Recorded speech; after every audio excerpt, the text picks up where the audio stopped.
Yeah, so a fricative is any sound that's basically being made with airflow. So if we've got a s, those sort of sounds are all fricatives. Oh, actually, truthfully, I don't know whether an H is. I've got to check that.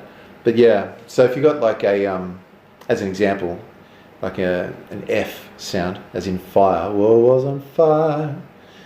The technical name for that is an unvoiced labiodental fricative, so you're pushing the lip against the teeth. Okay.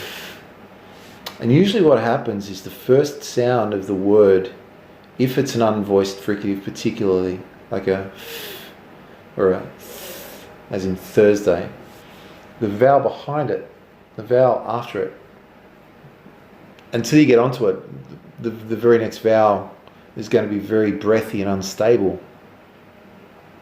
Yeah, so what you do is you focus on the second vowel, you focus on the second sound, which is the first vowel. So, just try it.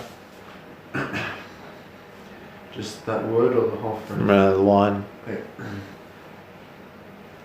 World was on fire. Yeah, that's much better. World was on fire. So it's like a fire, not fire. Yeah. Yeah. World was on fire. Yeah. Now, another thing you can try too. Don't ever sing it like this because it'll sound weird to you. But you've got voiced and unvoiced fricative. So a voiced version of that, an F becomes a V. So fire becomes violin. And what you can do in your training is you can replace the unvoiced one with a voiced one, and what it does is it stops the vocal folds from opening, so you don't get this massive air dump. So then what you've got is world was on fire, and it never opened, the vocal folds never opened. Yeah. So you don't get this, because imagine what's happening. You've got adduction of the vocal folds, and the arytenoids at the back, or arytenoids depending on whether you're American or whatever, the arytenoids are opening and closing. And every time it hits an unvoiced sound, everything from a p to a k to a s, the vocal folds have to open, otherwise they're making sound at the same time as you're pushing that through your mouth. And that's the difference between a snake and a zebra. It's exactly the same mouth movement, but one we're essentially humming through it. So then what we can do is we can go, world was on fire, and to join it up, world was on fire. Yeah. It makes it super easy. Try it out. World was on fire. Yeah. Yeah. Now do it with a hard F without that for a second. See what happens to fire as you were doing it. World was on fire. Actually, you fixed that a bit, haven't you now? You cheated. You actually got it right. Good job. Excellent. Now give me a slightly lower larynx, so a bit more of a so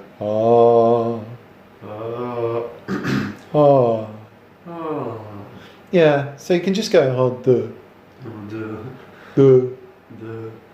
yeah, well, just go oh man. Yeah, that's right. Okay.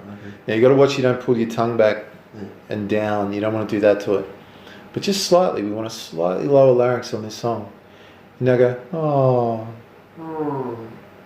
on the slightly lower larynx. So,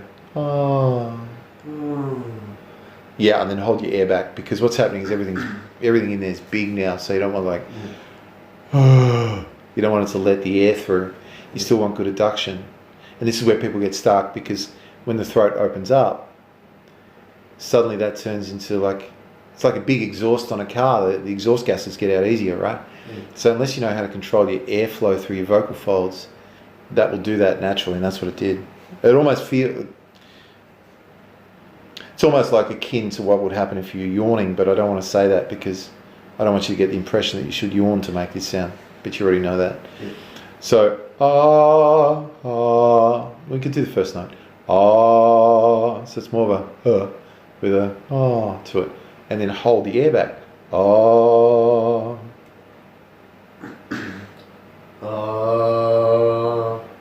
Nearly had it at the end. Let your abdominals go.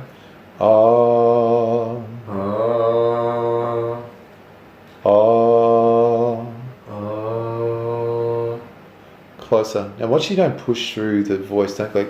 So I don't want to hear like a through it. Yeah.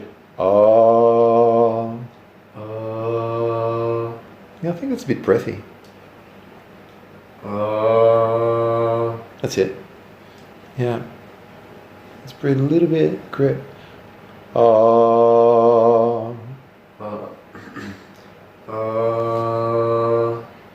Because remember, you've got to be able to make your instrument before you can play it. Yeah. So all this stuff that we're doing now is creating the tone that we want by placing the mechanics of the throat into a different position. So we've got slightly thinner vocal folds, the thyroid cartilage is slightly tilted, larynx is slightly lower. And by the way, you still want a high soft palate, so you're creating more space in there, which you have anyway. And then you want to anchor the air so there's not doing that to you. Yeah. And then what happens is you slightly mouth the word, or lightly mouth the words over that. World was on fire, no one could save me but you. And then it becomes that. Yeah. Yeah. Try it out.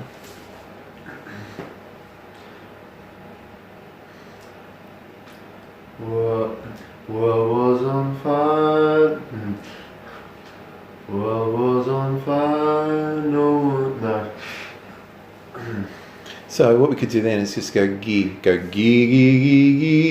drop the words for a bit. Yeah. And just just drop the words so that you can actually focus on the sound and the tone and the what you're doing with the voice. Then you can put the words back in when you got it.